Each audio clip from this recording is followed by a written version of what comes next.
शहर की हलचल से दूर पहाड़ों की गोद में बसा था एक छोटा सा कस्बा, रानीखेत। यही कस्बा था जहां अरुण और काव्या की मुलाकात ने एक ऐसी मोहब्बत की शुरुआत की जिसकी खुशबू सालों तक बरकरार रहने वाली थी। अरुण दिल्ली से आया हुआ एक आर्किटेक्ट था। उसे रानीखेत में एक होटल प्रोजेक्ट पर काम करना था। काम का बोझ बहुत था, मगर दिल कहीं खोया रहता। शायद इस वजह से वो अक्सर अकेले शाम के वक्त उस पहाड़ी सड़क पर टहलने निकल जाता, जहां सूरज ढलते ही आसमान सुनहरे रंग से भर जाता था। एक दिन टहलते टहलते उसकी नजर सामने से आती एक लड़की पर पड़ी। सफेद सलवार कुर्ते में, खुले बालों को हवा में उड़ने देती, वो अपने हाथ में किताब थामे चली आ रही थी। उसकी आंखों में एक गहरी शांति थी, जैसे कोई पूरा आकाश उसमें सिमट आया हो। अरुण के कदम अनायास रुक गए। लड़की पास आई और मुस्कुराकर बोली, यहाँ नए हो ना आप? मैंने आपको पहले कभी नहीं देखा। अरुण थोड़ा झेंप गया। हाँ, मैं दिल्ली से आया हूँ, कुछ दिन के लिए यहाँ काम है। मैं काव्या हूँ। उसने हाथ बढ़ाया।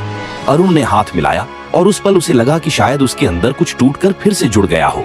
उस शाम के बाद अरुण और काव्या अक्सर मिलने लगे। कभी पहाड़ों की पगडंडियों पर चलते, कभी किसी छोटे से कैफे में बैठकर बातें करते। काव्या को कविताएं लिखने का शौक था।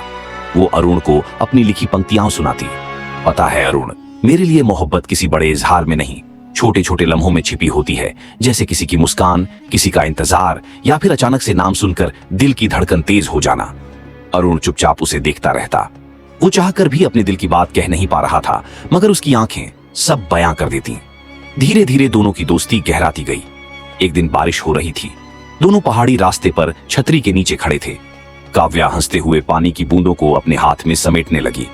अरुण ने धीमे से कहा, काव्या, अगर मैं कहूं कि इन पहाड़ों से भी ज्यादा खूबसूरत कुछ है तो वो तुम हो, और अगर मैं ये कहूं कि मेरी जिंदगी की सबसे खूबसूरत चीज तुम हो, तो क्या तुम यकीन करोगी?